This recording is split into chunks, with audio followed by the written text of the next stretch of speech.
ನಮಸ್ಕಾರ ಸ್ನೇಹಿತರೆ, ಮಸ್ ಕನ್ನಡ ನ್ಯೂಸ್ ಯೂಟ್ಯೂಬ್ ಚಾನಲ್ಗೆ ನಿಮ್ಮೆಲ್ಲರಿಗೆ ಸ್ವಾಗತ. ಕಲರ್ಸ್ ಕನ್ನಡ ವಾಹಿನಿಯಲ್ಲಿ ಮತ್ತೊಂದು ಹೊಸ ಧಾರಾವಾಹಿಯು ಸದ್ಯದಲ್ಲಿಯೇ ಮೂಡಿ ಬರಲಿದೆ. ಅದೇ ಅಗ್ನಿ ಸಾಕ್ಷಿ ಧಾರಾವಾಹಿ. ಇದರ ಬಗ್ಗೆ ಇನ್ನೇನು ವಿಡಿಯೋದಲ್ಲಿ ತೆಗೆದುಕೊಂಡು ಬರೋಣ. ಮೊದಲ ಬಾರಿಗೆ ನಮ್ಮ ವಿಡಿಯೋ ನೋಡ್ತಿದ್ರೆ ಉಚಿತವಾಗಿ ಸಬ್ಸ್ಕ್ರೈಬ್ ಮಾಡಿಕೊಳ್ಳಿ, ಪಕ್ಕದಲ್ಲಿರೋ ಬೆಲ್ ಐಕನ್ ಮೇಲೆ ಪ್ರೆಸ್ ಮಾಡಿ. ನೀವು ಸಹಿತ ಅಗ್ನಿ ಸಾಕ್ಷಿ ಧಾರಾವಾಹಿಯನ್ನು ಇಷ್ಟಪಡುವುದಾದರೆ ಈ ವಿಡಿಯೋಗೆ ತಪ್ಪದೇ ಬಂದು ಲೈಕ್ ಮಾಡಿ.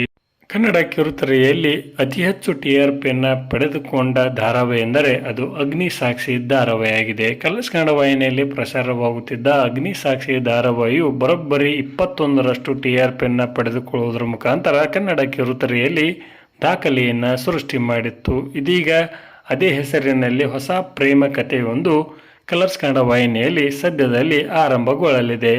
ಈಗಲೂ ಸಹಿತ ಅಗ್ನಿ ಸಾಕ್ಷಿ ಧಾರಾವಾಹಿಯ ಸನ್ನಿಧಿ ಮತ್ತು ಸಿದ್ಧಾರ್ಥ್ ಪಾತ್ರಗಳನ್ನು ಜನರು ಮರೆತಿಲ್ಲ.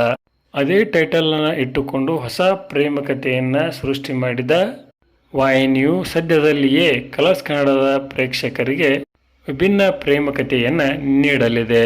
ಇನ್ನು ಹಳೆಯ ಅಗ್ನಿ ಸಾಕ್ಷಿ ಧಾರಾವಾಹಿಯಲ್ಲಿ ನಾಯಕರಾಗಿ ವಿಜಯ್ ಸೂರ್ಯ ಅವರು ಸಿದ್ಧಾರ್ಥ್ ಪಾತ್ರವನ್ನು ನಿರ್ವಹಿಸಿಕೊಂಡು ಹೋಗುತ್ತಿದ್ದರು. ಅದೇ ರೀತಿಯಾಗಿ ಸನ್ನಿಧಿ ಪಾತ್ರವನ್ನು ವೈಷ್ಣವಿ ಗೌಡ ಅವರು ನಿರ್ವಹಿಸಿಕೊಂಡು ಹೋಗುತ್ತಿದ್ದರು. ಇನ್ನು ಈ ಅಗ್ನಿ ಸಾಕ್ಷಿ ಧಾರಾವಾಹಿಯಲ್ಲಿ ಯಾರು ನಾಯಕ ಮತ್ತು ನಾಯಕಿ ಆಗುತ್ತಾರೆ ಎಂಬುದನ್ನು ಮುಂದಿನ ವಿಡಿಯೋದಲ್ಲಿ ನಾವು ನಿಮಗೆ ತಿಳಿಸಿಕೊಡುತ್ತೇವೆ. ಧನ್ಯವಾದಗಳು. ನಮಸ್ಕಾರ. ಶುಭ ದಿನ.